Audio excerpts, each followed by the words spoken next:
buenas noches, sean bienvenidos y bienvenidas a una nueva entrega de su programa Foro 506. Después de todos los escándalos mediáticos y las dudas razonables en términos de la seguridad o de la inseguridad, que ahora inclusive ataca al mismo Estado, el Estado que nos tiene que defender, ahora tiene que buscar de alguna manera ver cómo se defiende él también de la inseguridad. Hemos decidido invitar a una experta exquisita, extraordinaria, una mujer que yo admiro muchísimo, a la señora Tania Molina Rojas. Tania, buenas noches, ¿cómo se encuentra? Muchas gracias, Luis, por la invitación, muy amables. Muy bien, ¿y ustedes? Tania es experta en crimen organizado, en criminología internacional, investigación criminal, consultora de seguridad, experta en seguridad de eventos masivos, seguridad física, respuesta táctica, evaluación de riesgos. Cursó sus estudios en el Centro de Estudios Hemisféricos de Defensa William J. Perry. Así es que definitivamente, como muy pocas personas en este país, Tania, realmente nos engalanas la noche porque nos permite no solamente ver una visión muy profesional de un problema tan complejo y tan multidimensional, sino que adicionalmente pones muy bien a las mujeres, las mujeres preparadas, a estas mujeres que realmente merecen una posición privilegiada en la sociedad, porque a través de muchísimo esfuerzo, de mucha tenacidad y sobre todo de mucha inteligencia, logran representar muy bien y competir muy bien y superar a muchos, ¿verdad? En su campo. Vamos a ver, Tania, yo quisiera abarcar, digamos, un primer tema, una primera pregunta. Tenemos un sistema policial que da la impresión, o por lo menos lo que podemos ver a través de los medios de comunicación, que es un sistema policial muy efectivo, es decir, vemos los operativos, vemos a los policías atrapar a los delincuentes. Yo percibo que a pesar de que tiene grandes carencias y mientras tenemos un poder judicial que vive en el lujo y en la opulencia, tenemos a una policía que es como la Cenicienta. Pero no solo eso, esa policía es la que tiene el primer acercamiento con los delincuentes, ¿verdad? O sea, está en la línea frontal, en la primera línea. ¿Existe acaso un desfase entre calidad policial, que pareciera que la hay, una alta calidad policial, y una muy mala calidad policial y carcelaria? ¿Qué es lo que genera el fenómeno?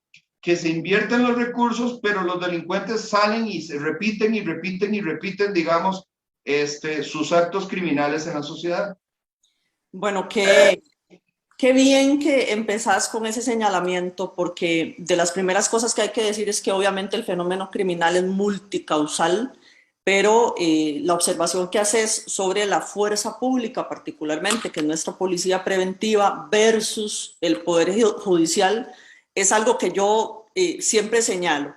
Hay que destacar que efectivamente en Costa Rica estamos en una situación donde si tenemos la mejor policía del mundo, igual tendríamos los antecedentes y la criminalidad real en números realmente preocupantes. ¿Y por qué? Porque para mí una de las grandes responsabilidades en cuanto a violencia en general y tasa de homicidios, y esto puede sonar duro decirlo, para mí uno de los grandes responsables es el Poder Judicial, son las fiscalías, es el juez de ejecución penal y es el Ministerio de Justicia. La policía, la fuerza pública hace un gran trabajo, sin duda. Hemos visto en los últimos días noticias muy desafortunadas sobre accidentes por el uso de unidades que están en condiciones más que paupérrimas. Y es histórico el asunto de los salarios y las condiciones en las delegaciones y, bueno, todos los etcéteras que incluso, por cierto, yo me tomé la molestia de escuchar el programa que ustedes hicieron al respecto. Incluso estaba el compañero del sindicato, explicando muy bien cuáles son todas las debilidades y qué es lo que pasa en el ministerio. Sí hay una serie de cosas que tienen que mejorarse. La malla curricular de la policía, de la fuerza pública, es absurda. Yo creo que el contexto nacional criminal no es el mismo de los 80s y por supuesto que no es el mismo de los 90s. Nosotros nos estamos enfrentando a fenómenos que son regionales. Primero hay que hablar, obviamente, de qué es lo que nos pasa a nosotros a nivel de la región, cómo nos ha impactado, por ejemplo, la sobreproducción de hoja de coca en Colombia a partir de los acuerdos de paz, qué es lo que sucede en la región andina y en Sudamérica, que obviamente vino a impactarnos a nosotros. Como además hemos ido viendo el incremento de la criminalidad de muchas formas, el de la violencia de muchas formas, y vamos a ver, hay conductas que son absolutamente importadas. Nosotros no teníamos sicariato, no teníamos el préstamo gota a gota, que eso es un fenómeno que es colombiano, y no teníamos una serie de cosas ahí hasta hace muy poco. Estamos hablando de que 10 años atrás era otra Costa Rica. La fuerza pública lamentablemente se enfrenta a un fenómeno que es transnacional, no solo la delincuencia común, ¿verdad? Que es lo que viven día a día, donde desafortunadamente también pues, los abordan en comunidades que son marginales, a pedradas, a balazos, y por supuesto ellos no tienen la capacidad por cuestiones que son vacíos de ley, leyes que son muy laxas, por supuesto, y que pues a ellos los tienen absolutamente amarrados para poder ejercer un control mayor. Ahora, es importante también anotar que la fuerza pública no es solo, la policía que tiene a cargo la política criminal de este país.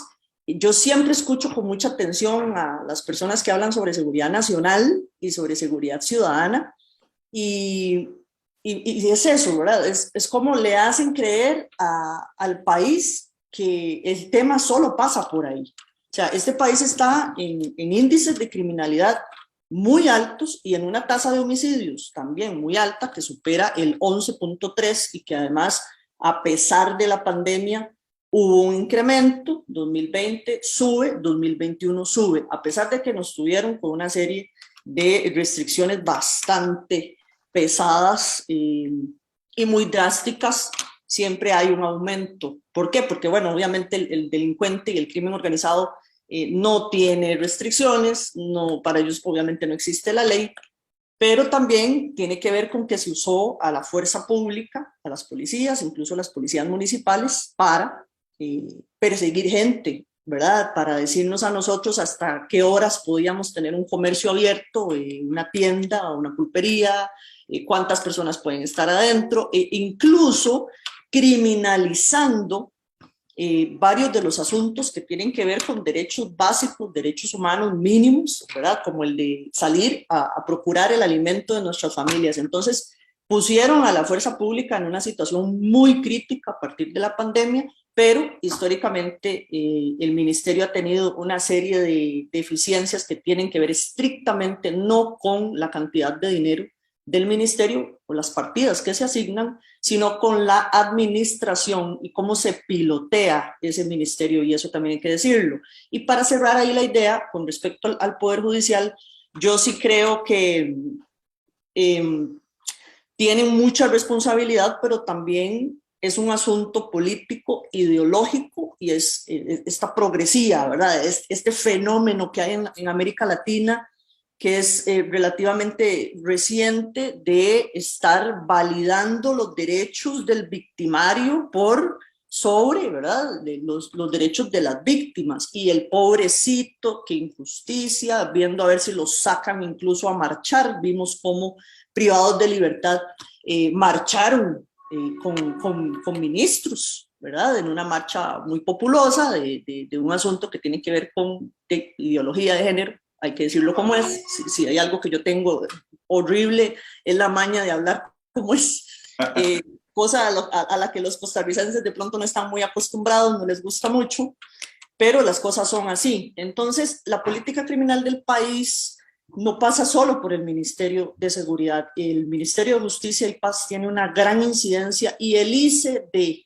porque aquí nunca se señala el ICD, nunca se habla del ICD, y menos hablar de las fiscalías. Entonces, al final, si tenemos nosotros una policía, una fuerza pública equipada al más alto nivel, lo decía un día un analista de temas de seguridad también públicamente, podemos traer a la policía sueca o una policía europea, pero los policías persiguen hacen toda esta parte correctiva, represiva, entregan, allanan, votan portones, hacen y deshacen, y así que se hace toda la investigación y se asume todo ese riesgo operativo, se ponen en la fiscalía, y ahí es donde vemos que se liberan, por ejemplo, el año pasado, una de las bandas más peligrosas de crimen organizado, de narcotráfico y préstamo gota a gota de la capital, que están trabajando desde los barrios del sur, 24/7, son los que controlan el microtráfico a ese nivel,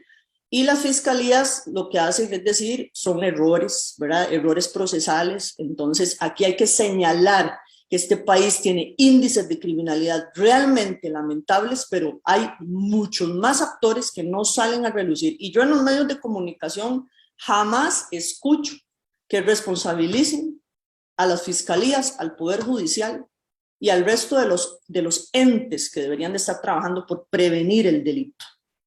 Eso como por ahí para aterrizar un poquito esta idea del planteamiento que me haces. Claro, para los que se conectaron un poquito tarde, tenemos esta noche a Tania Molina Rojas, una experta en criminología, en crimen organizado y en seguridad táctica. Tania, todo este panorama que vos muy bien nos indicás, a mí personalmente me recuerda mis cursos en la universidad cuando estudiaba Derecho, de Derecho Penal, que realmente son muy decepcionantes. Cuando uno ve los casos, realmente todo en el sistema judicial penal tiene un enorme, es muy garantista, ¿verdad? Es absolutamente volcado para una protección del delincuente. Y entonces uno se da cuenta de que es que hemos venido de una Costa Rica muy pacífica, ¿verdad? Que era un pueblito donde íbamos a la escuela a pie, donde jugábamos en las calles, a tener a los niños encerrados y a tener a las comunidades también sitiadas por las guerras de las bandas y demás. Entonces, hay una frase muy popular que dice, ¿será que nos agarraron asando elotes? Porque realmente vemos, por ejemplo, cuando el presidente de México, Felipe Calderón, declaró una guerra al narcotráfico, muchas de esas bandas del narcotráfico mexicano no se pelearon con el presidente, se vinieron a un país, al país o a los países más laxos, más alcahuetas, más permisivos y más comprables, porque también ya sabemos que narcotráfico y política van de la mano en este momento. O sea, ya hay casos que han llegado a la Asamblea Legislativa, a Casa Presidencial. Entonces, vamos a ver, yo quisiera como que nos vayamos al génesis. ¿Cuál es tu criterio de lo que son políticas públicas en seguridad y en una cronología desde el gobierno de Abel Pacheco, que fue gobierno PUS, que tuvo en algún momento, si no me equivoco, a Rogelio Ramos, ¿verdad? Como el director general, ministro de Seguridad. Luego Oscar Arias con su nefasta Fundación Arias, que también ha sido otro problema para desarmar a la población. Luego se habló muy bien de la política de seguridad de Laura Chinchilla, pero no sé si eso, vos sos la experta, si eso de alguna manera se tradujo en números.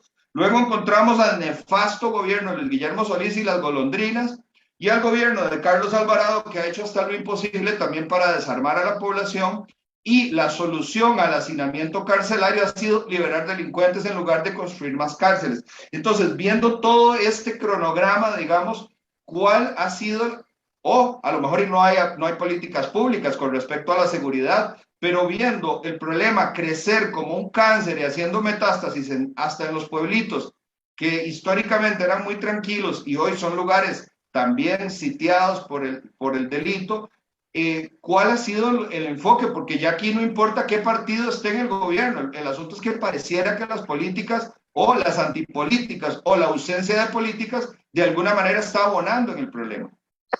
Sí, no. Costa Rica, si hay algo que tiene, es un exceso de programas, planteamientos, estrategias, PAOs, ¿verdad? El plan anual operacional. Los que damos una lectura siempre constante, por ejemplo, a los documentos que se emiten acá sobre el estado de la justicia, o memorias anuales del Poder Judicial, del OIJ, etcétera. Cuando revisamos el plan de seguridad de gobiernos anteriores, nos damos cuenta que efectivamente sí existe y sí está trazada una política de seguridad nacional. El problema es de ejecución.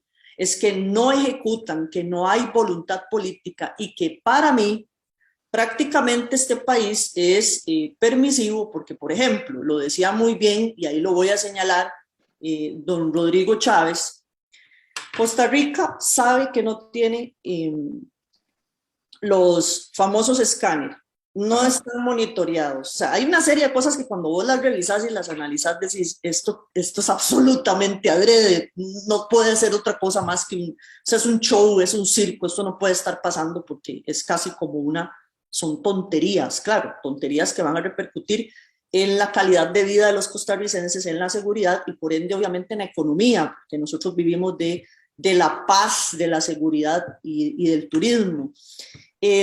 Yo creo que lo que ha cambiado particularmente en los últimos años es la forma de enterarnos, y esto tiene que ver con las redes sociales, con los medios de comunicación, como este medio de comunicación, y que hay una inmediatez mayor para darnos cuenta de que los narcotraficantes caminan en la Asamblea Legislativa, o que aquí se lava plata con partidos políticos, ¿verdad? O que ya lo decía bien Mariano cuando trabajaba en la DIS desde hace un buen rato, 2015, Costa Rica ya lava desde 2015 más de 4.200 millones de dólares al año. O sea, lo que te quiero decir con esto es que todo se conoce. O sea, este es un país muy pequeño, muy pequeño. Realmente, alguien lo decía de una forma ofensiva, pero hablaba sobre que es una finca. Realmente es una finquita, ¿verdad? Si lo queremos ver, no de forma despectiva, sino comparado con algunas de las potencias o países de América Latina. Entonces, aquí todos nos conocemos, nosotros sabemos en los barrios y en las comunidades quién recepta, quién recibe carros robados y los desmantela, dónde están, por ejemplo, yo te voy a decir que yo soy criada en los barrios del sur, en Atillo 3, y todos los atillos y todos los habitantes conocíamos dónde estaba el prostíbulo, aquel muy famoso donde había proxenetismo, quién era el famoso que era el chantero más popular de todos los atillos, quiénes son los narcotraficantes, quiénes reparten, quiénes tienen robots, ¿verdad? Administrando toda la parte del narcomenudeo, qué se hace en Sagrada Familia, qué se hace en San Sebastián, dónde están las pandillas, etcétera. Así como yo como ciudadana y las comunidades saben quiénes son los delincuentes, por dónde se trazan, por ejemplo, el narcotráfico que se mueve principalmente por la vía marítima, porque esa es otra cosa que no se me puede olvidar, que quisiera que cualquier cosita me lo recordes. Cómo cambia toda esa dinámica del narcotráfico y todo ese paso de la droga que antes con el cártel de Medellín, y aquellos cárteles gigantescos, muy poderosos, muy violentos, y aquel terrorismo se movía más directamente de la región andina hacia Miami. O sea, ellos no pasaban por Costa Rica como pasan ahora. No tocaban tierra. No era tan exactamente, lo que pasa es que encontraron que Costa Rica es un país que se jacta de ser un oasis de seguridad, revisan, verifican y dicen, mira, qué vacilón, aquí hay un país pequeñito de Centroamérica que es una zona muy estratégica de paso, nos pueden facilitar perfectamente el traslado y el movimiento, podemos tomarlos como una plataforma para llevar la droga hacia ese lugar y movilizarla fácilmente con sus exportaciones por la vía también terrestre, que nosotros movemos muchísimo por la vía terrestre hacia el Triángulo Norte, que eso la gente no lo sabe, y movemos muchísimo, obviamente, en contenedores hacia Europa principalmente. Entonces, claro, los criminales están 24/7 haciendo como nosotros estamos analizando el comportamiento de ellos están, porque son estructuras, son empresas, a eso se dedican, y están analizando que nosotros somos un país mira qué bien, con una idiosincrasia bastante pacífica, muy lindos, no tienen ejército, tienen un montón de vacíos de ley, leyes súper laxas, todo es un vacilón, y no tienen el suficiente recurso para poder controlar sus fronteras, que además son bastante porosas. Como Tania, perdón, pero es que no puedo resistirme.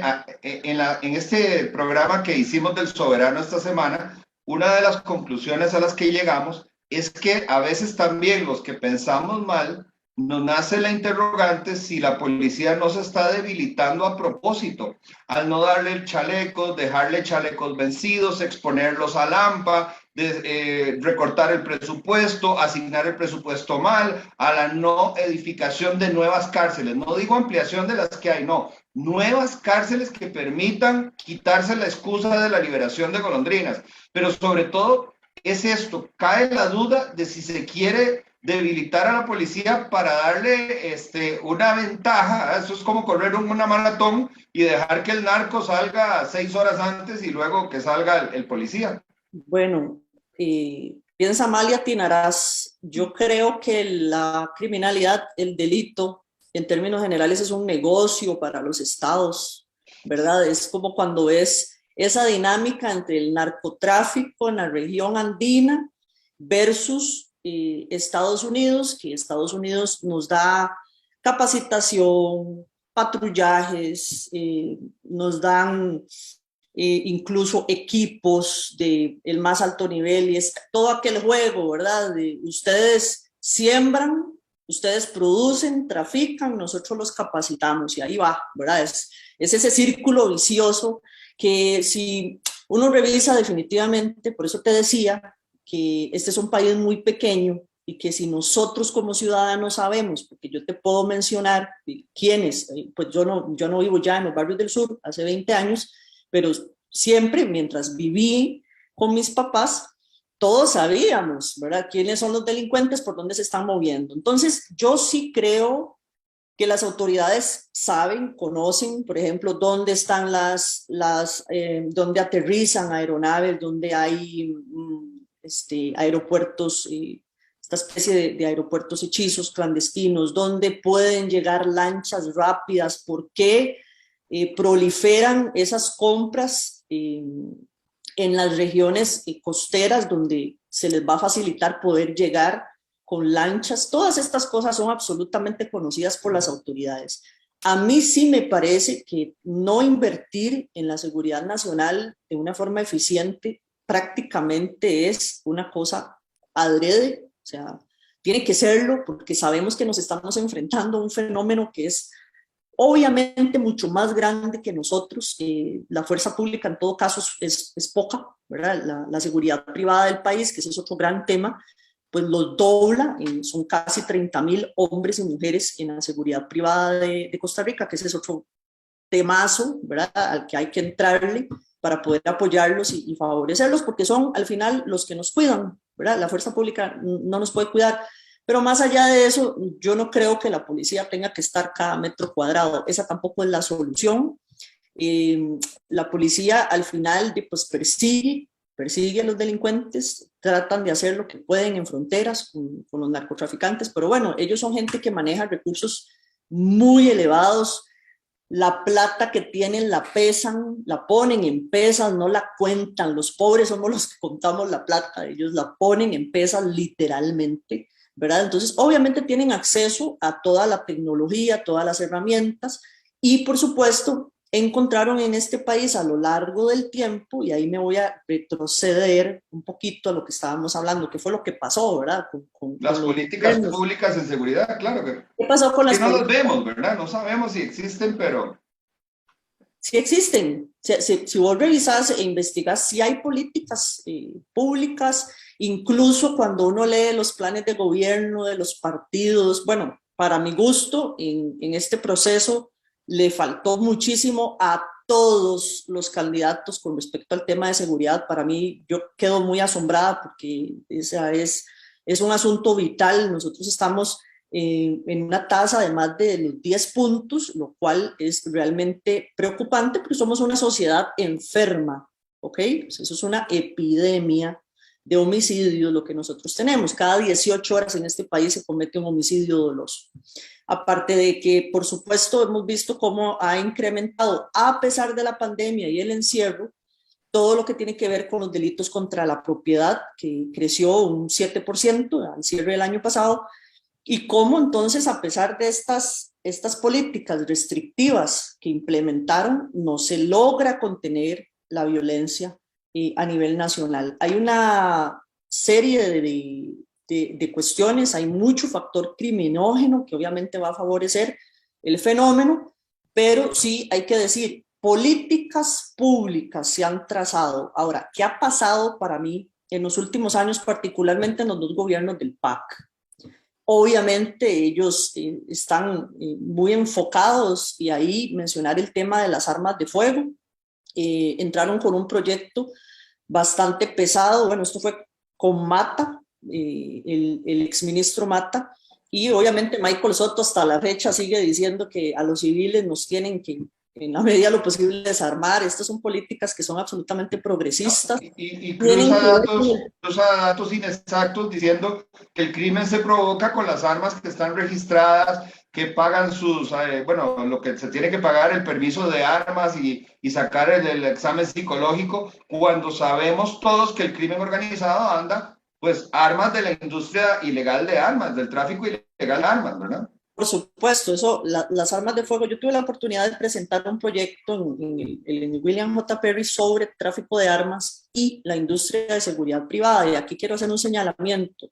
Hay que hacer una diferencia entre los que somos portadores legales a título personal como civiles, que por supuesto nosotros no somos los responsables de los homicidios que se cometen en este país, y las armas de fuego que obviamente están en el mercado negro, que sobra decir que fueron parte de un mercado blanco, pero el grueso también, y esto hay que señalarlo, pertenecen y son pues, armas de los conflictos que se dieron en Centroamérica, porque son remanentes, son armas de fuego que también quedaron circulando en la región. Eso es una cosa. Lo otro es que por estadística, no lo han podido hacer, pero por estadística yo quisiera verlo en las noticias. ¿Cuántas de las armas que se utilizan, que el grueso son armas de fuego tipo 9 milímetros, pistola, cuántas de esas pistolas, con las que se cometen, que además están prácticamente más del 50% está asociado a ajustes de cuentas? O sea, los costarricenses en este país se están matando y se asesinan principalmente entre pandillas por cobronazos, por temas de droga, por ajustes de cuentas. Eso es un indicador que hay que señalar. Pero ¿cuántas de esas armas de fuego que son con las que se cometen los crímenes le pertenecían a un portador, a un civil? Eso es facilísimo rastrearlo. Esos son datos que tiene el Ministerio de Seguridad Pública. Pero sí hay que señalar cuál es el porcentaje que históricamente, a lo largo de más de 40 años de existir la seguridad privada en este país, cuántas armas de fuego se han perdido, abro comillas, y han echado patas y se han salido de la industria de seguridad privada y están en manos de los delincuentes. Eso es un porcentaje muy alto. Y ojo, yo con esto no quiero decir jamás que a la industria de seguridad privada hay que desarmarla, jamás, jamás nunca. Pero sí, obviamente, el Ministerio de Seguridad Pública sale diciendo que necesitan bajar la criminalidad y la tasa de homicidios y que por lo tanto a los civiles hay que bajarlos de 3 a 2 armas, y ahorita están proponiendo de 3 a 1, pero no dicen que hay una gran responsabilidad del Departamento de Armas y Explosivos de este país y de la sección o la Dirección de Seguridad Privada de este país, que no le ha dado trazabilidad a las armas a lo largo de la historia. Y eso tiene que ver con cuántos gobiernos, si son 40 años. ¿Por qué no hablan, por qué no le cuentan a los costarricenses cuántas armas de fuego de la industria de seguridad, por falta de trazabilidad de armas y explosivos y de el gobierno, están en manos de los sicarios? ¿Por qué nadie habla de eso? Es más fácil atacar a los civiles, es más fácil responsabilizarnos a los portadores legales. Eso es un absurdo. El frío no está en las cobijas, pero es parte de las políticas progresistas que han manejado los últimos gobiernos, pero con muchísima más fuerza el PAC, porque sí, el PAC es pro desarme. También esto tiene mucho que ver con una afiliación que ellos tienen con UNLIREC, y UNLIREC es de Naciones Unidas y por supuesto tiene que ver con toda la estrategia de desarme para América Latina, y entonces a Costa Rica le encanta figurar. Cuando se trata de figurar, Costa Rica levanta la mano de inmediato. Si van a desarmar, yo participo. Me encanta ese proyecto. Cuanto tratado internacional, de eso podemos hablar también. Cuanto tratado internacional sale, Costa Rica corre a firmarlo porque los derechos humanos, y ahí hay otro tema grandote que tiene que ver con la migración, ¿verdad? También. Pero cuando uno toca sus temas que tienen que ver con seguridad nacional, de inmediato estás tachado de xenofóbico, por ejemplo, ¿verdad? Porque aquí no se puede hablar de migración, no se puede hablar de fronteras, no se puede hablar de todo el robo del oro constante, permanente, 24/7, de más de 200 millones de dólares, se hablaba ya el año pasado, ¿verdad? Porque cuando se tocan esos temas es como, por lo menos por ahora, con esa ideología, es un asunto ideológico, el asunto de las armas, el asunto migratorio, y cómo se maneja la seguridad en este país es absolutamente ideológico. Así que aquí lo que hace falta es voluntad política para entrarle a lo que hay que hacer. Por ejemplo, ¿por qué Costa Rica no tiene escáner? Eso es un ridículo. Aparte de que es un ridículo, son sí o sí las toneladas de droga que están saliendo, o sea, las mercancías, los contenedores contaminados día y noche. Los delincuentes lo saben, las autoridades lo saben. Aquí decomisan, el año pasado decomisaron más de 70 toneladas entre cocaína y marihuana. Multiplíqueme eso versus lo que realmente está pasando por este país. Sí, lo que se decomisa a nivel de contenedores, número uno, muchas veces nos damos cuenta porque los países en Europa lo receptan y estallan los casos de que viene un contenedor lleno de piña, de banano, y viene de Costa Rica, ¿verdad? Porque ahora estamos en listados donde aparecemos en el top 5 de los países a los que hay que revisarles todo, porque ya se sabe que Costa Rica es un facilitador y es un exportador número 1 en la región de cocaína, así como suena. Así Es como un hub logístico. ¿Perdón? Es un hub logístico maravilloso para colocar. Totalmente, totalmente, pero vamos a ver, las autoridades no lo saben. Entonces, por perfilación, de vez en cuando sale el ministro, ahí y hacen ahí el chiqui show, como dicen popularmente, el montón de kilos de coca, los operativos, y salen a decir que pues un contenedor que iba, que aquí, que allá, por perfilación, o sea, por noticia criminis, porque hay una sospecha, porque alguien dijo, porque hay un asunto con un sello, o porque alguien, también como decimos popularmente, para que la gente que nos va a escuchar me comprenda bien, el campana, el aviso, ¿verdad? O los mismos criminales que bandas rivales que cantan al otro para que le bajen la... Sí. Totalmente, porque se tumban la droga, ¿verdad? Entonces se tumban la droga y se echan al pico, ahí abro comillas otra vez, y entonces estamos decomisando por eso, porque alguien nos está diciendo, porque nos están avisando, o porque Europa encuentra ya los contenedores llenos de sacos, porque ya hasta eso, antes había un poquito más de disimulo, pero ahora los echan los sacos llenos de coca porque ya saben que este es un país facilitador, y eso es muy importante.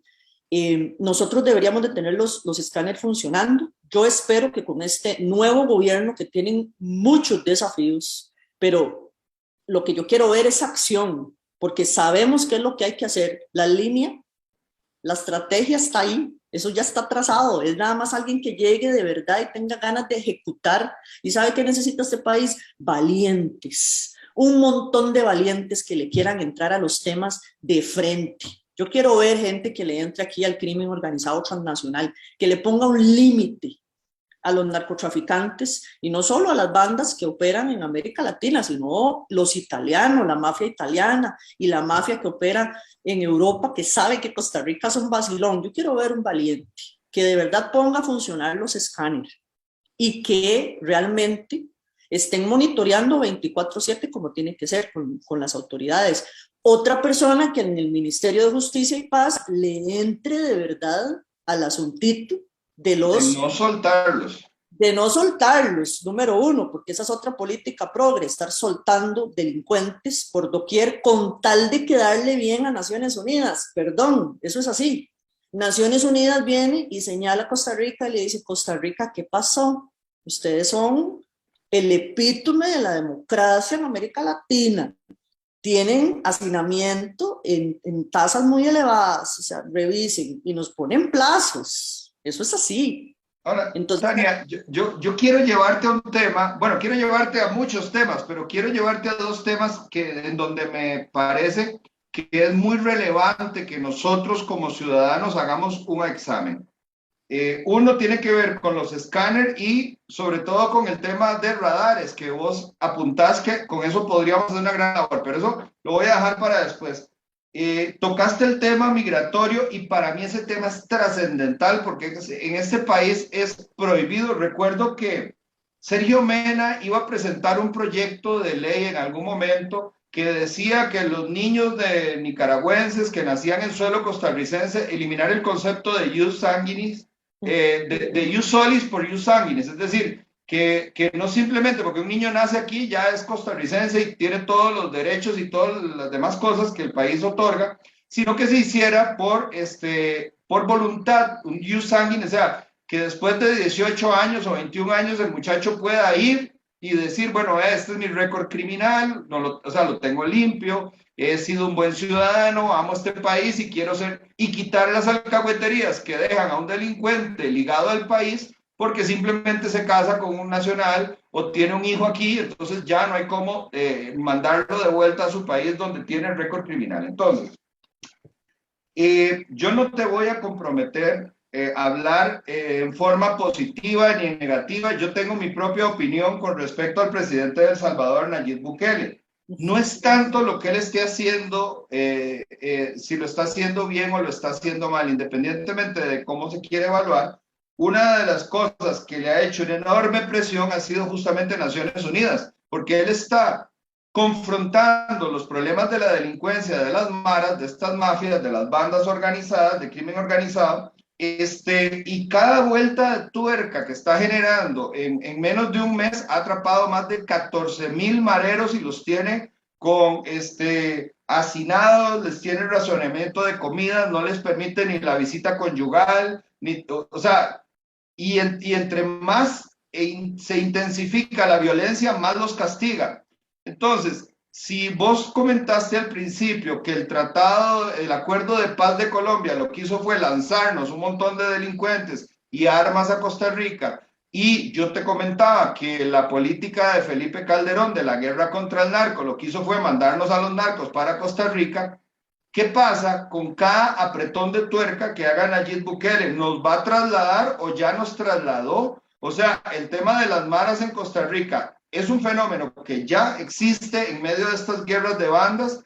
Podríamos encontrarnos muy débiles y además tener una oleada de mareros, digamos, que vengan a cobrar tributos, a asesinar personas, a prostituir, a colocar más droga, a comerse a las bandas nacionales también, o sea, a liquidarlos, porque son una especie complicadísima. Pero entonces, ¿qué opinión tenés vos con respecto de que otros países soquen tuercas y nosotros más bien cada día soltamos más? sí, eso es muy peligroso porque pasa, hay un efecto que es el efecto globo, que es como, por ejemplo, lo que produjo en América Latina cuando se aprobó y se está aprobando todavía extinción de dominio en los países. Entonces nosotros tenemos en la región andina extinción de dominio y hacia el norte también, y Costa Rica queda ahí, ¿verdad?, en ese efecto. Lo mismo con esa guerra abierta, frontal, contra pandillas, contra narcotraficantes, que ha hecho que acá operen mucho más ahora. Eso es cierto. En México, con el ejército, pues la guerra es francamente abierta, ¿verdad? Vemos videos que son como de películas de Hollywood, donde ellos se enfrentan con el ejército y después las masacres son el pan de cada día, lo mismo en el Triángulo Norte. Sí va a repercutir, sí es muy peligroso. Los maras, este fenómeno tan violento, no nace en El Salvador, todos sabemos que nació en los Estados Unidos y que se fue moviendo de los Estados Unidos hacia Centroamérica, México, y que acá han operado yo francamente analizo, leo, reviso y no entiendo cómo no están más metidos. No lo entiendo, porque hay un caldo de cultivo muy particular y muy especial en este país para trabajar, para operar, para instalarse.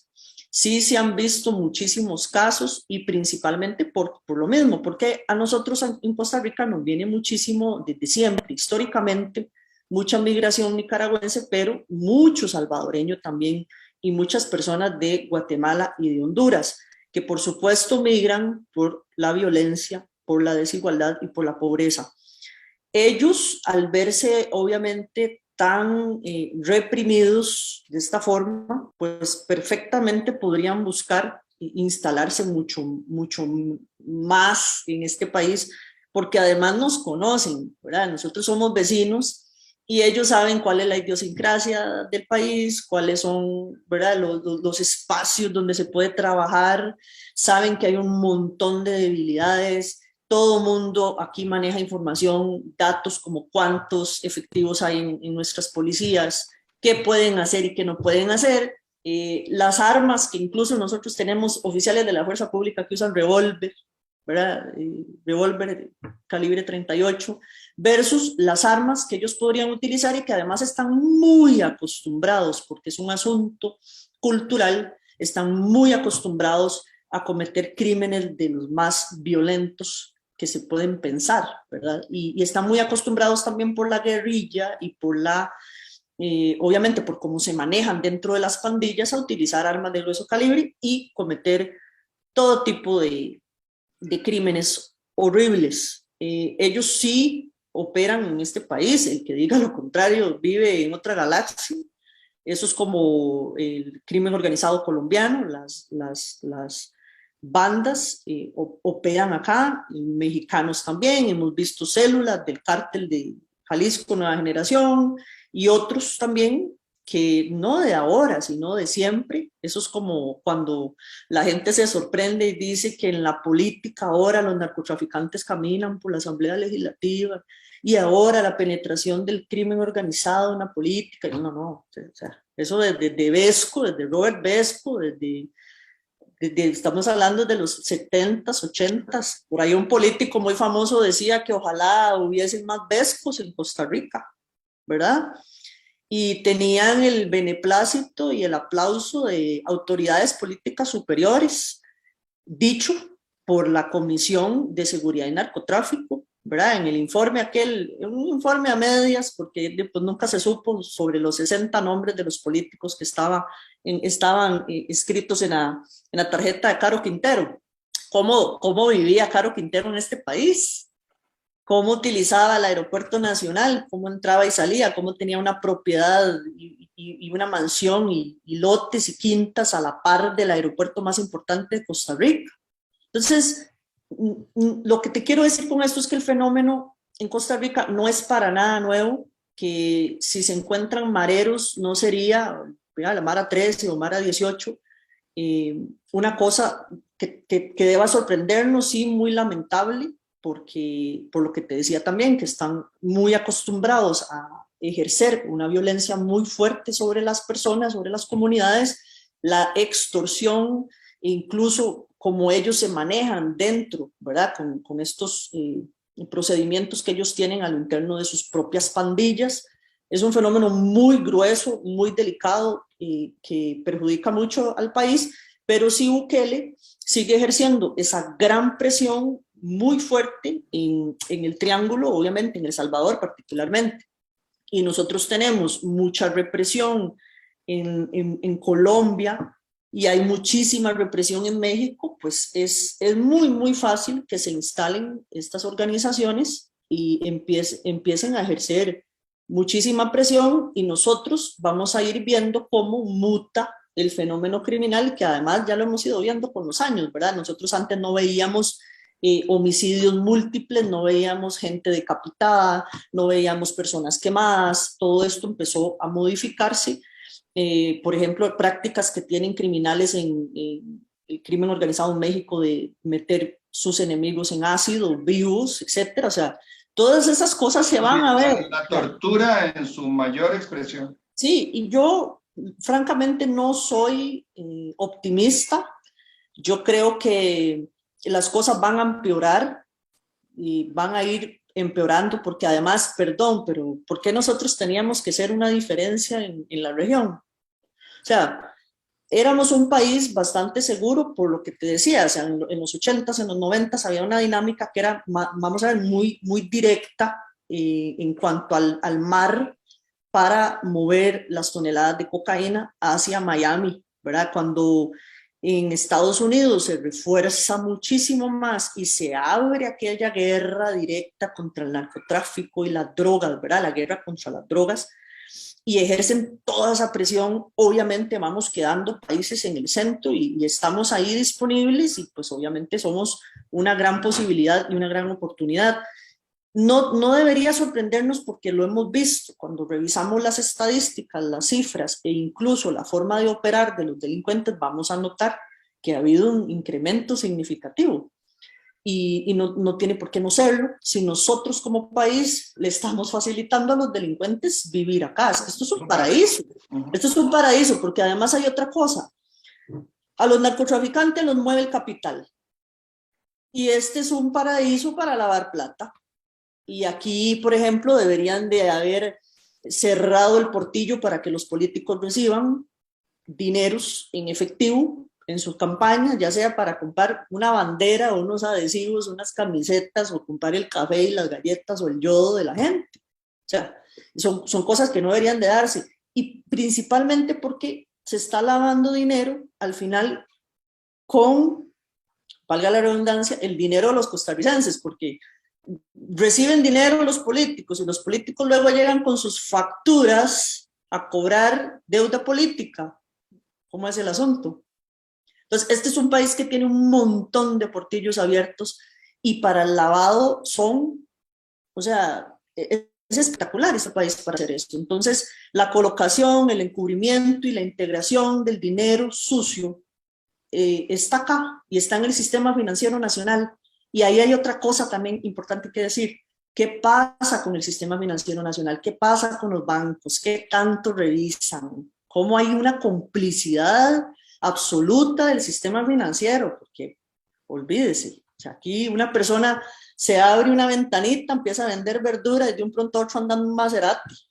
O sea, y los bancos reciben esas platas. Obviamente hay un montón de negocios que son muy atractivos para lavar dinero porque se maneja mucho efectivo, pero llega un punto en el que todo ese efectivo llega al sistema y se mueve y se lava, se blanquea, se convierte en dinero lícito. ¿Y quiénes son los que están receptando esos dineros?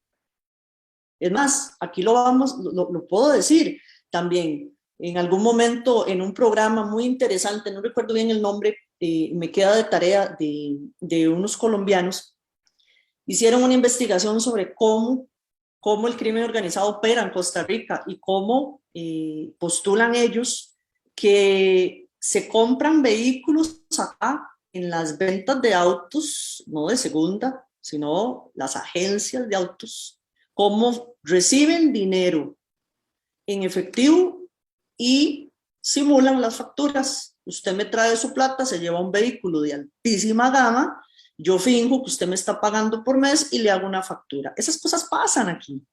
Se hacen edificios, se hacen, vamos a ver, apartamentos que yo digo, ¿quién va a alquilar ahí con una situación de crisis como la que tenemos? Todas esas cosas están en las narices de nosotros. Los vehículos de alta gama te pasan ahí por el peaje, esto venía ahí por el peaje de Escazú y me pasó un carro que dije yo, wow, o sea, ¿qué es esto? O sea, hace nada nosotros no veíamos eso. Y ha proliferado muchísimo porque es un país que facilita el crimen organizado transnacional opere acá. Y eso es muy peligroso, porque no solo nosotros tenemos índices de delincuencia, vamos a ver, criolla, ¿verdad? La delincuencia común, bastante altos, el típico el asalto y todas estas cosas horribles que nos pasan, que ya no tenemos derecho, por ejemplo, a salir a trotar. Yo, por ejemplo, no salgo a caminarte, pero ni 100 metros, y si salgo, salgo armada, y si me muevo con mi carro, pero no tenemos ese derecho, ¿verdad? Y entonces no solo lo que nos pasa a nosotros, que es propio, que también no vamos a hacernos las víctimas. Hay muchísima de la criminalidad que es mano de obra costarricense.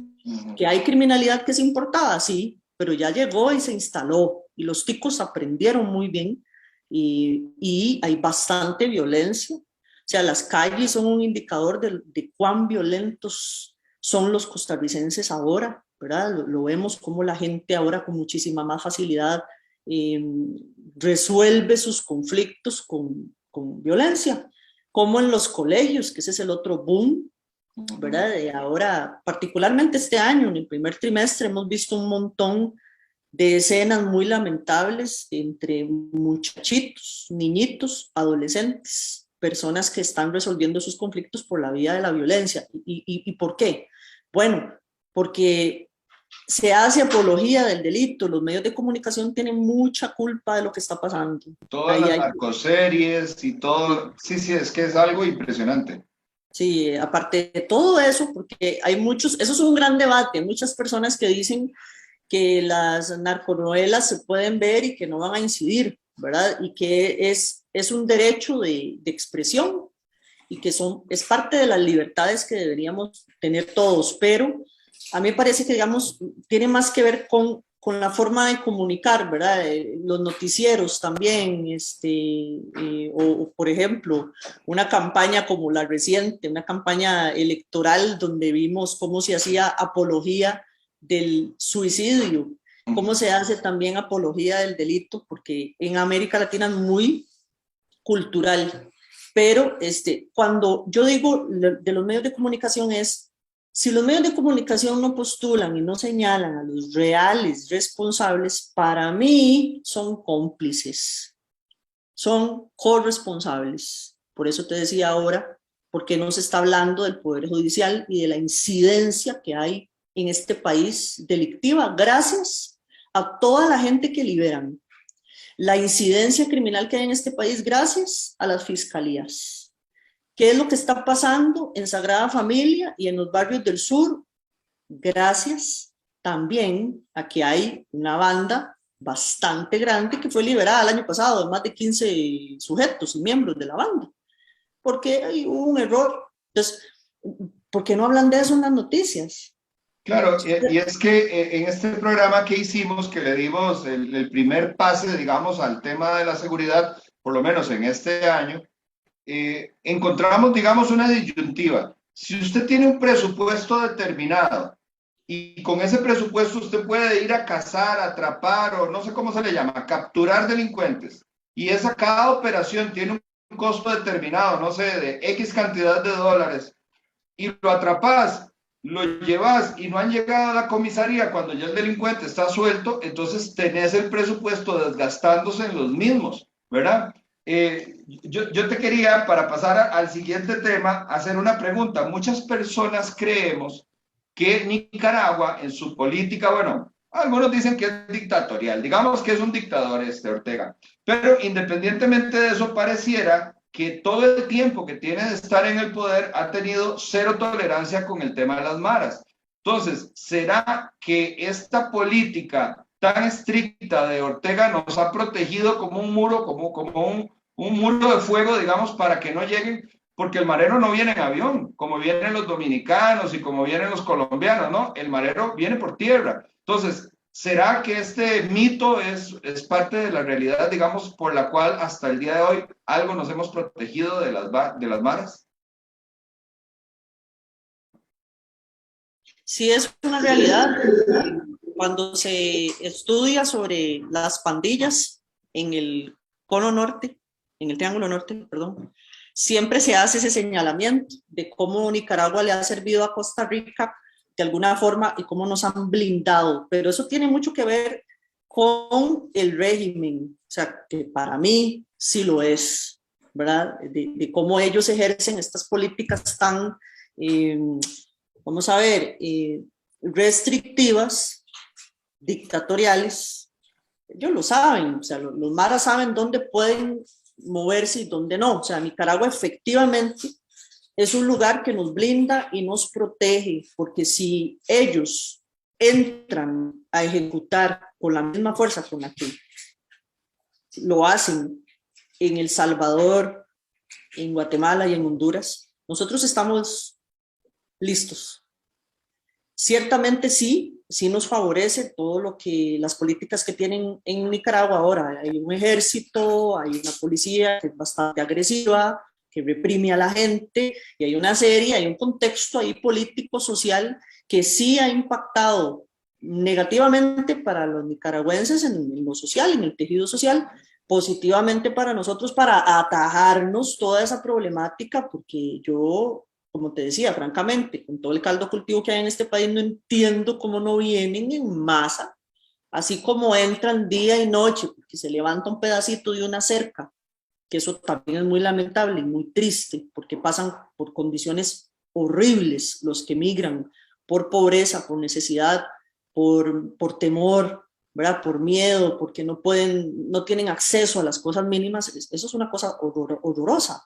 Y además también son víctimas de coyotes, víctimas de traficantes, de personas que no solo los van a mover de una forma ilegal, sino que los van a explotar, ¿verdad? Ahí vemos todo el tema de tráfico, trata, todo lo que le pasa a los nicaragüenses es muy lamentable y es muy triste.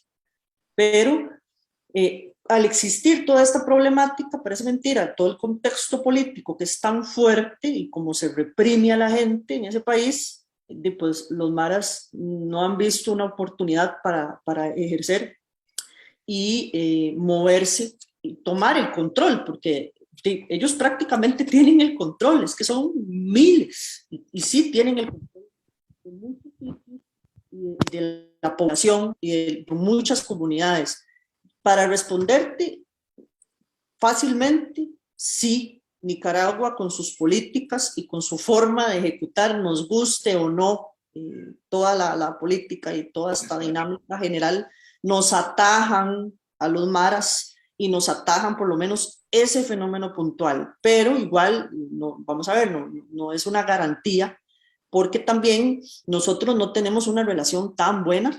Y ahí quisiera apuntar a que nunca ha sido una relación buena, pero bueno, Chávez dijo que iba a procurar tener un acercamiento. ¿Por qué? Porque es lógico, es esperable, más allá de lo que él en su gobierno ejecute en Nicaragua, Ortega, versus lo que nosotros tenemos acá, que es un sistema democrático.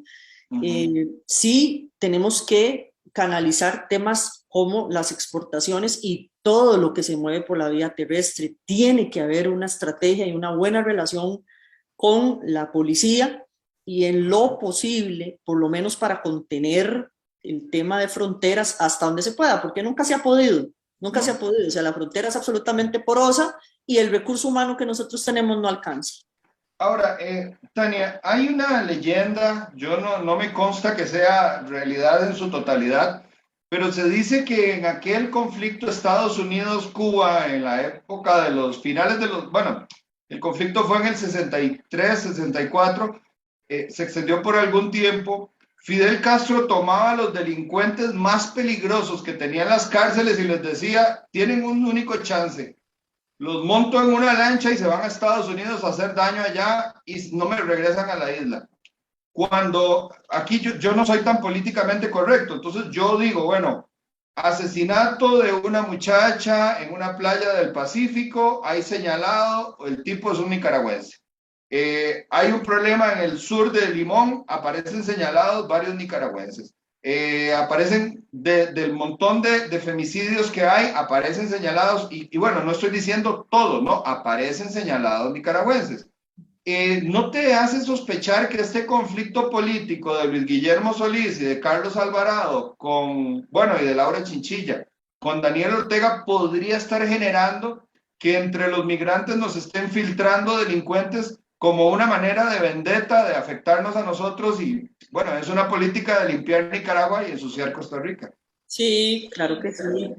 Y lo vimos particularmente a partir de la crisis de abril del 2018, ¿verdad? Que fue también toda una polémica porque se decía, bueno, Ortega, como nos quiere tanto, ahora que libera privados de libertad y criminales, porque además ellos tienen por costumbre liberar todos los años criminales, Bueno, en eso se parece mucho a Costa Rica, solo que aquí lo canalizan desde las fiscalías, ¿verdad? Y el juez ejecutor de la pena.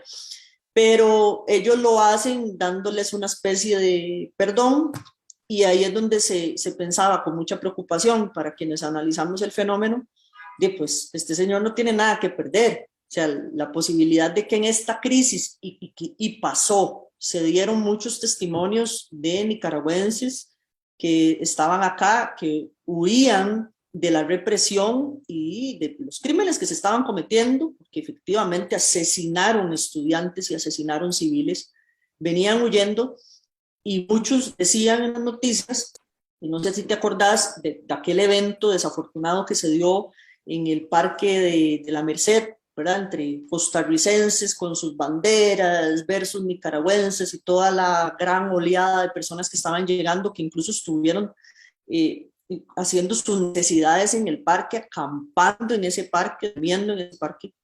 Entonces, ¿cómo aprovechan, obviamente, los delincuentes para filtrarse y meterse? Ellos estaban acosando nicaragüenses que estaban acá huyendo del régimen, porque eso sí es un régimen. La posibilidad de que Ortega aproveche esa circunstancia, y máxime que Costa Rica levanta la mano inmediatamente y le dice a los organismos internacionales, aquí hay, ¿verdad? A todas luces es violatorio de los derechos humanos, y nosotros somos, ¿verdad?, siempre un punto de referencia en cuanto a esa defensa, y además somos un punto de referencia en Latinoamérica para otorgar refugio, y ACNUR pues ahí mueve mucho capital para trabajar toda esta parte de refugio, que tiene una connotación absolutamente diferente. Pero sí, Ortega aprovecha, y es claro que se van a filtrar dentro de las personas que sí están huyendo por miedo a que los maten, por miedo a la miseria, por miedo a no tener que comer, se vienen para Costa Rica, porque de aquí, en todo caso, usted sabe que venir a Costa Rica y quedarse es supremamente fácil, más allá de que vayan a vivir 10, 15 o 20 en un pequeño espacio, pero sucede, eso todos lo sabemos.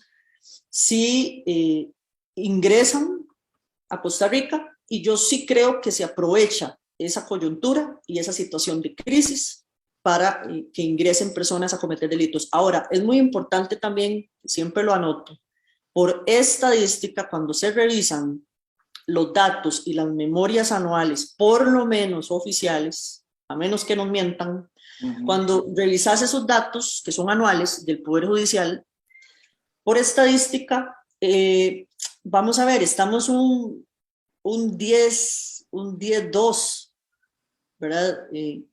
Todo, casi todo lo que pasa acá son costarricenses. Son tipos. Pero si son personas que se nacionalizaron, no entran como costarricenses. Bueno, eso es otra cosa, pero cuando la gente llega y dice, ok, saltó un caso que es esporádico de una situación donde un sujeto asesinó a golpes a su pareja y la nicaragüense, qué raro, porque aquí hay mucha xenofobia, y eso es otra cosa que también hay que decirlo como es. Es una xenofobia que es absolutamente selectiva, porque aquí hay muchos costarricenses que los nicaragüenses no les agradan, y es puntualmente con el nicaragüense, no es con nadie más. Pero es vacilón, porque si vos revisas, yo vivía ahí en un condominio en Alajuela, viví un tiempo, y en todas las casas de todas las ticas hay una nicaragüense. Entonces, para que les trabajen en las casas y para traerlos a trabajar, muchas veces explotados en todo lo que tiene que ver con la piña, con el cultivo, cualquier cultivo, y con las temporadas de café, etcétera. Ahí sí son lo mismo que mencionabas, la industria de la seguridad. La industria de la seguridad, yo tengo 15 años. La seguridad privada, me refiero, ¿verdad? Sí, la seguridad privada, correcto. Yo tengo más de 15 años de trabajar para la industria de seguridad privada como consultora, y sí, hay muchísima gente que está trabajando ahí, pero que están absolutamente en regla, ¿verdad? Lo que sí vemos es un buen número de personas que están al margen de la ley, los que están acá en las casetas, en barrios afuera, que no tienen derecho a nada, y que los explotan las mismas comunidades, porque si ellos reclaman un aguinaldo, o reclaman un seguro social, lo primero que les van a decir es, bueno, no se ponga muy intenso porque si no, usted sabe que eso está ilegal y bueno, esas cosas se dan aquí. O sea, aquí históricamente se les ha explotado también.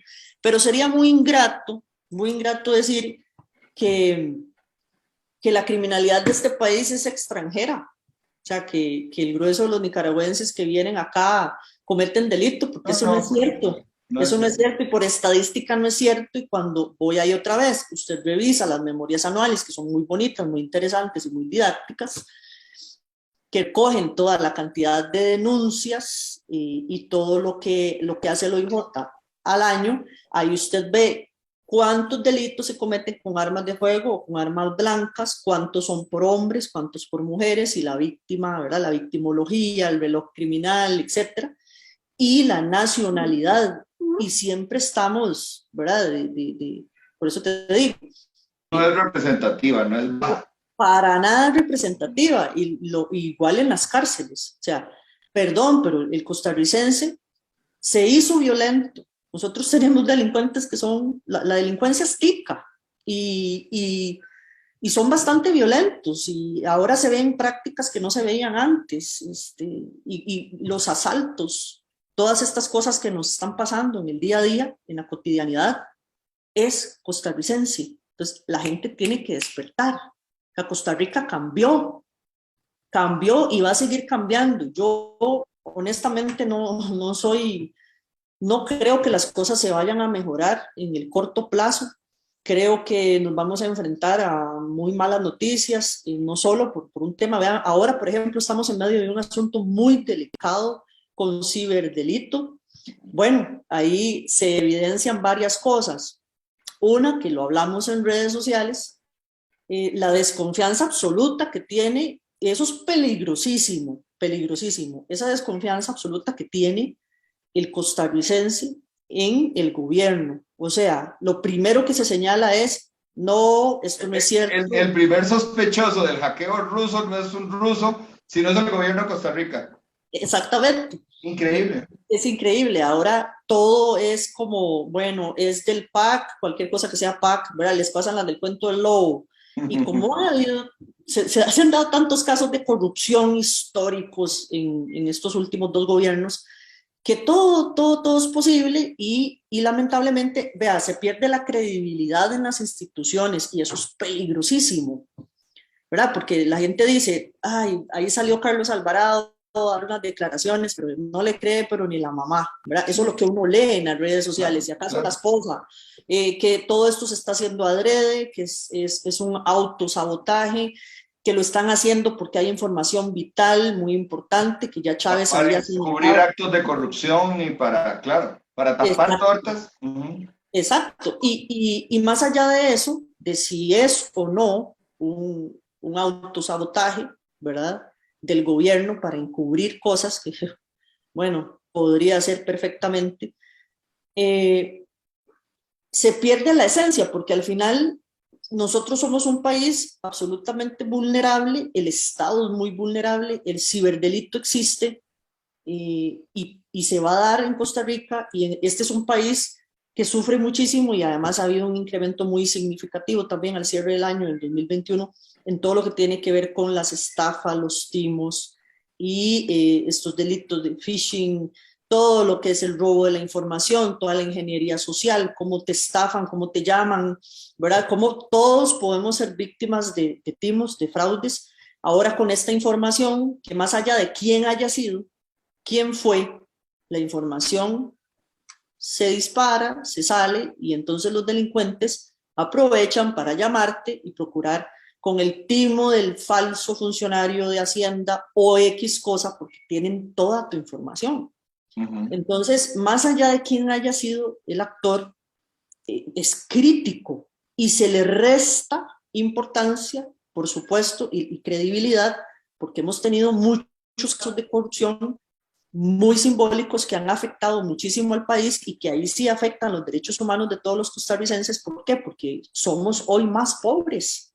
El país es más pobre a partir de que hay un caso de corrupción y se deja de invertir en obra se deja de invertir en salud, en educación y en una serie de cosas gracias a todos estos casos que reventaron en los últimos años, pero que tienen, vamos a ver, eso tiene más de 40 años de estar sucediendo, o sea, de que están saqueando las arcas públicas.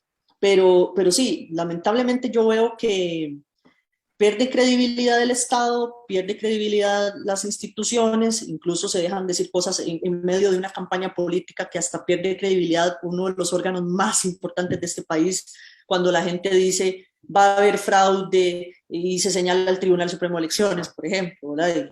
Pues las cosas no son así, pero se miente tanto y se hacen tantas cosas a nivel estatal.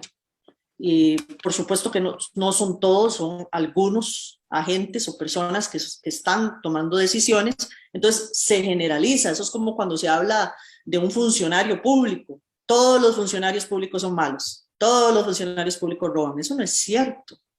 Eso no es cierto, pero vos sabés, Tania, que decía, hay un libro que yo siempre lo recomiendo y lo recomendaba a mis alumnos, que se llama El arte de la guerra, de un chino, un experto militar que se llamaba Sun Tzu, y él decía que el engaño es el instrumento de la guerra o el arma más efectiva de todos. Claro, se ha utilizado tanto el engaño y tanto la mentira que ahora ya no podemos distinguir entre mentira y verdad.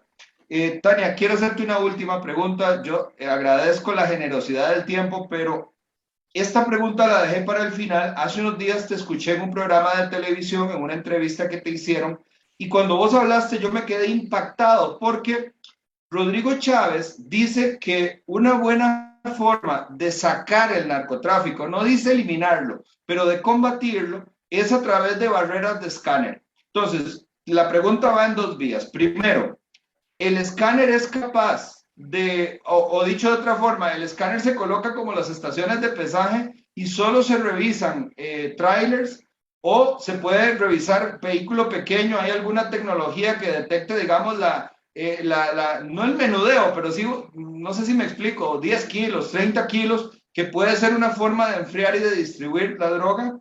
Y por el otro lado, vos decías que aún más importante o de forma muy complementaria, como un apoyo sinérgico tecnológico, eran los radares. Entonces, ¿cómo funcionan los radares y qué opinión te merece el tema de los escáneres y qué tan efectivo crees que sea esa combinación de tecnologías? bueno, es estrictamente necesario el asunto de los radares y de los escáneres. El escáner obviamente puede ayudarnos para contener el tráfico, el narcotráfico, todo lo que se está moviendo a partir de las exportaciones. Pero vamos a ver, no todos... Perdón, no es que se pone la ruta 32 y si pasa un tráiler se detecta la droga y se atrapa. No, no. Es selectivo en exportaciones, nada más. Exactamente, es selectivo. Entonces, la idea que se plantea incluso en los planes de gobierno sobre el tema de los escáneres es como lo que se tiene hoy. Vamos a ver, APM tiene y lo tiene funcionando. Pero, perdón, el de APM Terminals es aleatorio. O sea, de 10 contenedores, digo, o de 100, toman uno y lo revisan. O sea que pueden haber salido de 90 cargados. Sí, ahí es donde quería llegar. APM tiene uno de los escáneres más robustos y modernos de toda América Latina. Wow. El gran problema es precisamente eso, es aleatorio y depende muchísimo, que ahí no, eso no puede pasar, depende muchísimo ahí entramos en temas muy delicados con la Cámara de Comercio, ¿verdad? Y con los exportadores, porque se habla de tiempos, entonces hay que sacrificar seguridad por tiempos para ubicar los contenedores lo más pronto posible. No se escanean porque se hace a pedido, o sea, hay cosas que se revisan y esos escáneres son para pasar el camión con el contenedor, ¿verdad? La carga como tal, y efectivamente sería una muy buena cosa que nosotros contemos con estos dispositivos funcionando al 100% y 24/7 y además monitoreados y trabajados por el gobierno y por policía altamente capacitada y entrenada. O sea, no puede ser que eso esté a criterio de quien exporta. Y revíseme el contenedor. No, no, no me lo revise, porque estoy contra el tiempo. Eso no puede ser. O sea, los contenedores hay que revisarlos. Entonces, sí sería una buena cosa, pero como señalaban muy bien, ¿qué va a hacer? Va a contener todo lo que tiene que ver con los contenedores y la exportación. Pero ¿qué pasa con las toneladas de droga que se están moviendo en los mares, que es por donde más pasa? O sea, vamos a revisar los contenedores, que eso es una muy buena cosa, ¿ok? ¿Por qué? Porque muchísimo de lo que se trafica y se mueve hacia Europa, Asia y los Estados Unidos sale por ahí, ¿verdad? Pero ¿qué pasa con las lanchas rápidas, los semisumergibles, los submarinos? ¿Qué pasa con las pistas clandestinas, con los helicópteros y con los vehículos? Para empezar, tendríamos que llenar este país de frontera a frontera de escáner, porque hay muchísima droga y dinero. Por cierto, lo vimos con este gran caso de, vamos a ver cómo se llama, este reciente caso de que tenían todo el ganado, se me olvida el nombre, qué pena. Este último, de los casos más sonados, últimos en investigación, que por cierto están en fuga, él y su esposa, que tenían muchísimo ganado y muchísimo dinero, movían el dinero. Efectivo era una locura. Sí, cualquier cantidad de dinero, ¿verdad? Se hablaba de 6.000 millones en decomiso, no solo del dinero, sino en bienes, ganado y otras cosas. Movían el dinero día y noche. ¿Y cómo lo mueven? Pues lo mueven en vehículos normales. ¿Y quién revisa qué andas en tu cajuela? O sea, difícilmente, porque tendríamos que tener... Vuelve a ser aleatorio, o sea, algo vuelve a ser la aleatorio. casualidad, sí. Vuelve a ser aleatorio, pero sí es importantísimo que suceda, porque de alguna forma nosotros somos facilitadores. Tania, perdón, y es que yo no sé si yo le entendí mal a don Rodrigo Chávez cuando lo tuve en el programa, pero me parece que él insinuaba, por lo menos, y si me equivoco, le ruego disculpas a las personas de don Rodrigo que nos ven, pero yo entendí que se iban a poner escáneres en fronteras. Entonces, si todo contenedor que pasa para Nicaragua es escaneado, o sea, el 100%, y otro en Panamá, para que todo lo que viene a Panamá pueda ser detenido ahí. ¿Es falsa? ¿Es una precisión incorrecta? ¿Sí existe esa tecnología? Sí, es parte de la propuesta y efectivamente, como te digo, es una buena cosa, es una buena iniciativa y que tiene que aterrizar antier, ¿verdad? Que lo haga Chávez o que no sé quién lo va a hacer, pero que lo tienen que hacer. Pero va a ser enfocado en los contenedores, que ese es un gran problema y es el talón de Aquiles. Pero ahí vamos. También se propone el asunto de los radares, porque obviamente nuestra masa, digamos... Perdona, solo para hacernos una idea mental. ¿El radar lo que hace es capturar lo que se mueve en el mar o también ve tierra y aire? Bueno, los radares sí se puede, pero el radar, la propuesta es obviamente monitorear, dar trazabilidad a lo que se mueve por mar, porque se supone que si se blinda de alguna forma las fronteras para lo que entra y sale, ahora es blindar lo que entra y sale por la vía legal o por los puestos fronterizos, pero por favor, las fronteras son porosas y la droga entra por muchísimos lugares. O sea, la droga no va a entrar por el puesto de control de la frontera cuando vos vas a Panamá o vas hacia Nicaragua, no necesariamente. Entonces, eso nos va a facilitar, obviamente, una disminución, porque los narcotraficantes van a entender que hay mayores controles, ¿verdad? Pero bueno, echa la ley, echa la trampa. Hay muchos lugares por donde se va a mover la droga. Por el mar, con los radares, también es una gran cosa. El ICD tiene trazado, incluso dentro del plan anual operacional, el plan operativo que ellos trazaron, vos lo vas a ubicar ahí, el tema de la importancia de colocar radares, e incluso recientemente se colocó uno. No es que del todo el gobierno no ha hecho, porque también eso sería mentir, más allá de que sea un... ¿En dónde está ubicado, perdón?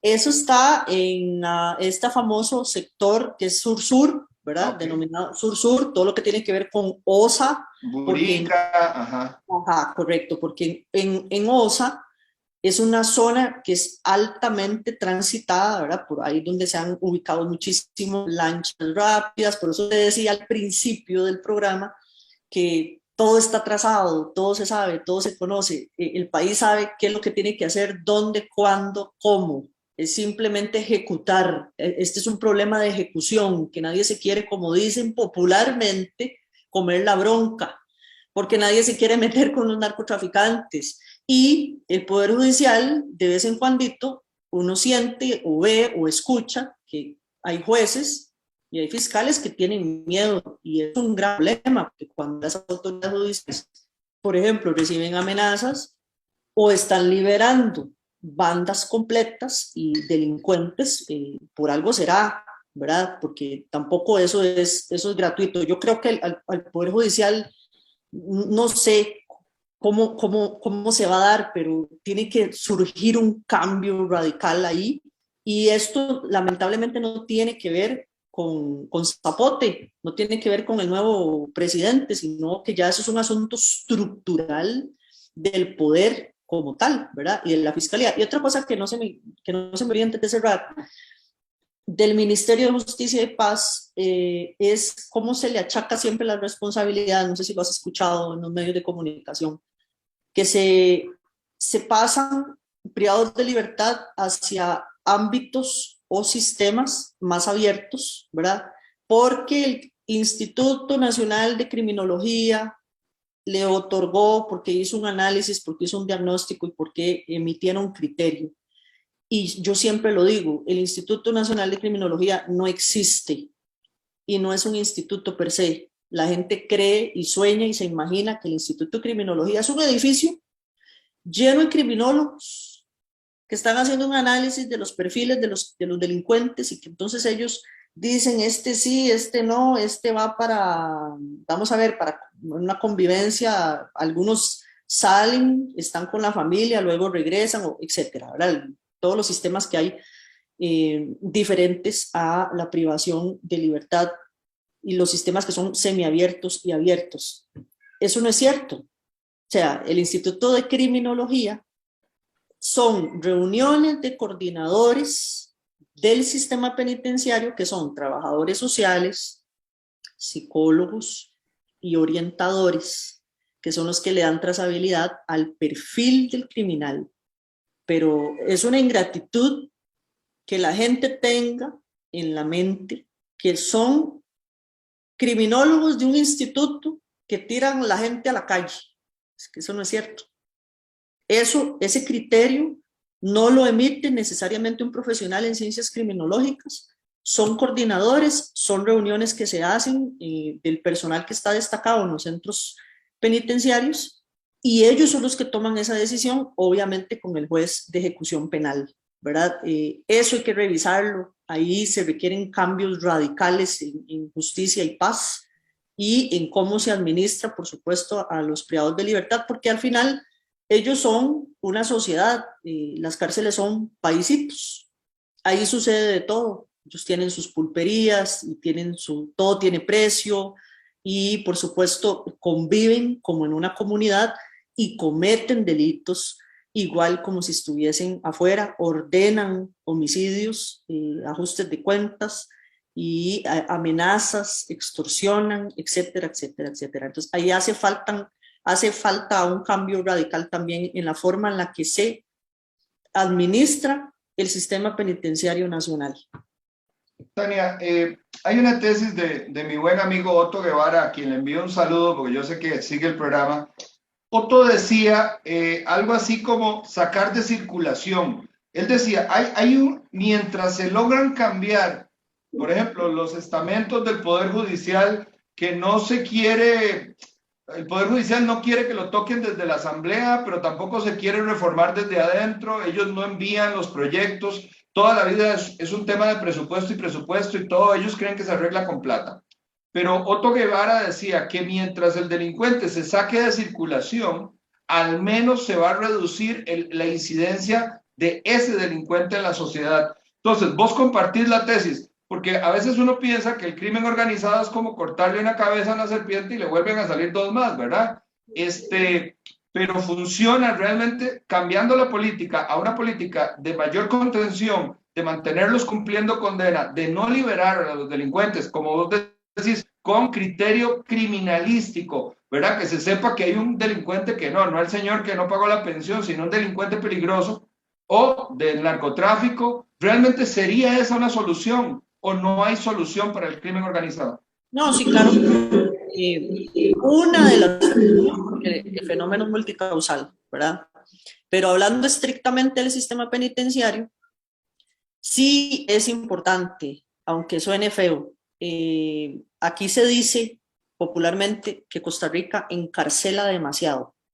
Bueno, a la larga, pero eso es lo que hay. Es un país que ha crecido muchísimo en los índices de criminalidad y eso es lo que hay, ¿verdad? No es la Costa Rica de como cuando nosotros recibíamos el pan y quedaba ya amarrado afuera y el lechero llegaba y dejaba eso ahí y uno salía y ahí estaba. Eso no existe, ¿ok?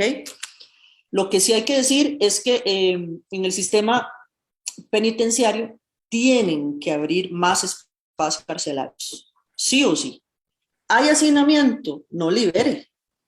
Usted no tiene que liberar, ustedes lo que tienen que hacer, el gobierno de Costa Rica, es entender y aceptar, porque aquí se vive en una eterna negación, siempre, porque es muy de la idiosincrasia. Eso es lo que tenemos y tenemos que encarcelar a los delincuentes. No es que usted tiene hacinamiento, vino ONU, señaló, entonces los tira afuera y los manda para la casa con brazalete. Y yo he escuchado cosas como de que pobrecitos porque les duele y les marca mucho la piel y que qué pecado, y bueno, y ves delincuentes que cometen todo tipo de atrocidades y tenían un brazalete. Precisamente es también por los criterios, quiénes son los que tienen a cargo los criterios criminológicos dentro del sistema penitenciario. No somos los profesionales en criminología, qué pena, pero no. Prácticamente el sistema no tiene criminólogos. Lo sé porque tengo conocidos que trabajan en justicia, en el sistema penitenciario, y no son criminólogos, y pues obviamente me dan fe de que eso es así. Yo creo que hay que crear más espacios carcelarios, pero también hay que revisar las leyes porque hay gente que no debería estar privada de libertad. Y yo sé que esto es políticamente incorrecto y mucha gente probablemente va a decir que yo estoy loca, pero yo creo que haber criminalizado a los hombres y las mujeres, porque hay mujeres privadas de libertad por el no pago de pensión, es un gran error. Es un error que nos cuesta un montón de dinero, que eso la gente no lo entiende. El mantenimiento de esas personas recluidas porque están en un sistema penitenciario y están criminalizadas. Es una ley, la ley de pensiones riñe con la constitución política. Claro. Eso no puede ser, porque se supone que nadie debería estar privado de libertad por deuda. Y ahí están, perdón, pero están comiendo bomba y comen lo mismo que come un asesino, lo mismo que come un narcotraficante que despedaza tantas vidas y que tiene al país en cifras rojas. No se puede dar el mismo tratamiento a una persona que no pagó una pensión. Para mí, esas personas no deberían de estar privadas de libertad. Privados de libertad tienen que estar los narcotraficantes, los sicarios, los delincuentes, los estafadores, las personas que además de delinquir hicieron un estilo de vida.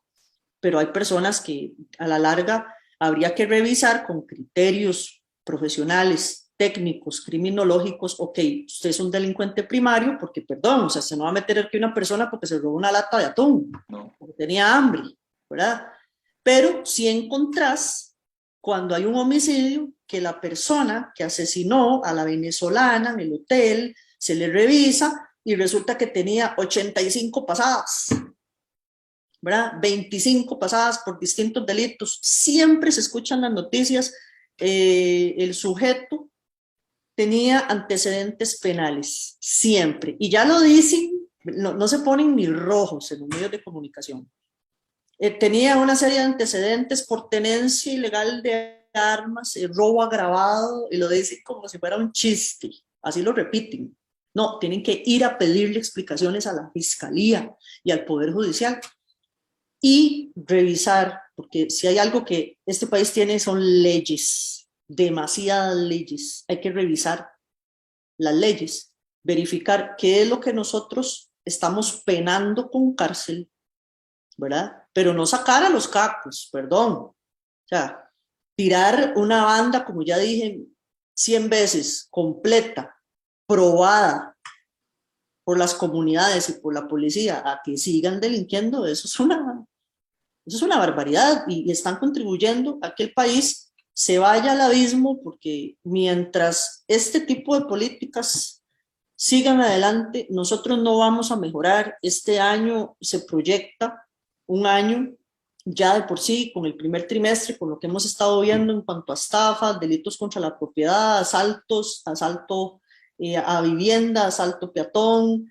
todo lo que nos pasa acá, vamos a cerrar igual con 11.3 o más, o vamos a llegar a lo que tuvimos en el 2017, que fue el año récord histórico, nunca antes visto, en la tasa de homicidios de 12.1. Si no se toman decisiones radicales. Yo quiero ver de este gobierno nuevo decisiones radicales. No pueden decir, a mí me entregaron un país destruido, a mí me entregaron un país con altos índices de criminalidad, yo no puedo hacer nada. No, sí pueden hacer. Precisamente eso es lo que necesitamos. Gente valiente en los ministerios, en las instituciones, en el ICD, en justicia, en paz, trabajando con los centros cívicos para la paz, trabajando en prevención del delito, metiéndose con los medios de comunicación masiva de este país, para que puedan incidir en prevención real y aterrizada, y metiéndose en todo, porque aquí no es solo un factor criminógeno, la crisis por COVID y la pobreza, es también lo que están haciendo los entes privados y lo que están haciendo, como vuelvo a decir, los medios de comunicación, y estamos haciendo vos y yo, todos, que es lo que hacemos. Y el tema del consumo, que eso también es otro gran tema. Dejar de ver a quien consume drogas como una víctima. Yo no los veo como víctimas, para mí son parte de una cadena de criminalidad. Las personas que consumen, cuando usted se compra droga ilegal, usted va y le compra el robotcito, y el robotcito está dentro de una organización, y todo eso implicó un montón de sangre. Todo eso que se mete la gente al cuerpo está lleno de sangre.